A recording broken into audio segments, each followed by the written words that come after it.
और देश की लोकसभा और विधानसभाओं में महिला आरक्षण साल 2024 से लागू करवाने की मांग को लेकर हरियाणा में कांग्रेस पार्टी से जुड़े ओबीसी नेताओं ने जिला उपायुक्तों के माध्यम से राज्यपाल के नाम ज्ञापन सौंपे हैं, जिसे लेकर इस खबर से जुड़ी ज्यादा जानकारी दे रहे हैं total news associate editor doctor Mahesh Kumar. सभा और विधानसभा चुनाव में 2024 के चुनाव में महिलाओं को आरक्षण दिए जाने की मांग को लेकर ओबीसी आरक्षण का प्रावधान ओबीसी महिलाओं के लिए अलग से किए जाने को लेकर भी अब ओबीसी से जुड़े तमाम नेता हिसार जिला सचिवालय पर पहुंचे और पूरे हरियाणा प्रदेश के अलग अलग जिलों में इसी तरह की तस्वीरें देखने को मिली है, जहां पर ओबीसी से जुड़े नेता ओबीसी आरक्षण को लागू करवाने की मांग को लेकर जिला सचिवालयों पर अपने अपने ज्ञापन देते हुए नजर आए हैं। हम इस वक्त मौजूद हैं हिसार में। मुझे बताइए कि महिलाओं का आरक्षण 2024 से लागू कर दिया जाए, ये मांग आप सरकार के सामने रख रहे हैं? जी बिल्कुल, जिस प्रकार से इन्होंने पहले ये कहा था कि 15 लाख हर खाते में आएंगे, लेकिन बाद में इन्होंने कहा कि जुमला था। जिस प्रकार से 2 करोड़ रोजगार का इन्होंने जुमला छोड़ा, हम ये कहते हैं कि ये जुमला ना बन जाए, इसलिए 2024 से इसे लागू किया जाए।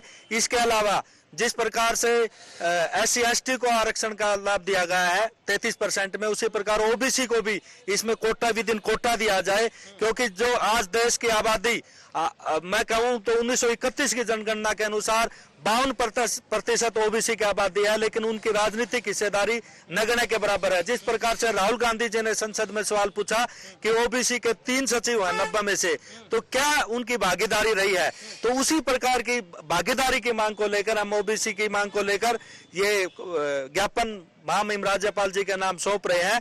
और इसके साथ के साथ में हम ये भी मांग करते हैं कि जाति जनगणना के जो आंकड़े कांग्रेस ने जो करवाए थे उनको आउट किया जाए, और अभी जो जनगणना हो उसमें जाति जनगणना हो, जाति का कॉलम हो, ताकि ये पता चल जाए कि कितनी किसकी संख्या है। और हमारे प्रदेश में अलग अलग जिलों में इसी तरह के ज्ञापन जो हैं राज्यपाल के नाम जिला प्रशासन को सौंपे जा रहे हैं। हाँ, पूरे हरियाणा के अंदर ऐसे ही सभी डीसी के माध्यम से राज्यपाल को ज्ञापन सौंपने जा रहे हैं। और महिला आरक्षण के बारे में जो 33% ओबीसी में भी ये 33% दिया जाना चाहिए, और जातीय जनगणना के आधार पर महिला आरक्षण को देना चाहिए। महिलाओं को आरक्षण 2024 से लागू कर दिया जाए, ये मांग दूर की कोड़ियां भी नजर आ रही है। बिल्कुल, जिस प्रकार से आज भारतीय जनता पार्टी का और आदरणीय मोदी जी का ग्राफ इस देश में गिर रहा है, उसमें महिलाओं को लुभाने के लिए एक जुमला दिया गया है, जिसमें साफ तौर पर कहा गया है कि पहले जातिगत जनगणना होगी, उसके बाद परिसीमन होगा और उसके बाद इसको लागू किया जाएगा। तो इस प्रकार से महिलाओं को, इस देश की महिलाओं को बहलाने और झूठ बोल करके महिलाओं के वोट लेने के लिए ये चाल चली गई है।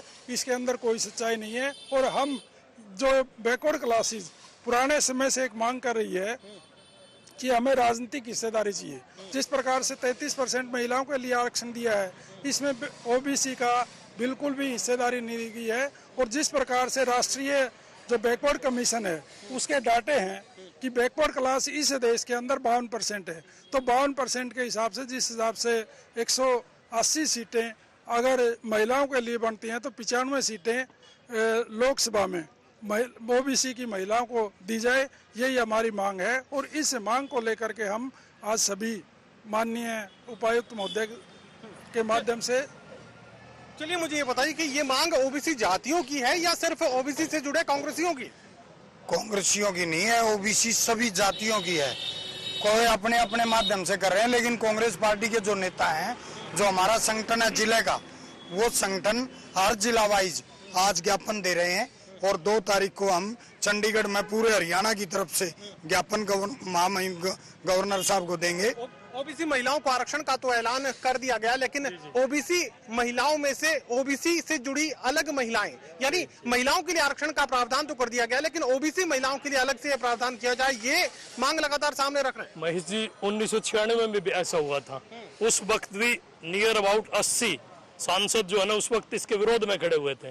हम तो उन लोगों को भी कहना चाहते हैं जो 27 जो है ना ओबीसी के मंत्री बनाए गए, वो चुप क्यों थे उस दिन, उनको भी कहना चाहिए था। क्योंकि जो स्वर्ण कास्ट की जो महिलाएं हैं, वो महारानी महिला को नहीं गए, हमारे खून का रंग लाल नहीं है क्या, सिर्फ उनके खून का रंग लाल है। अब वो 60% जो लोग इस देश में रहते हैं उनको तो कुछ नहीं, और जो 3% लोग हैं उनको सारी चीजें मिल रही है। हमारा विरोध ये है कि ओबीसी का इसमें कॉलम हो, और 8.01% जो हमारा बनता है 33 में से, वो हमारी महिलाओं को दिया जाए।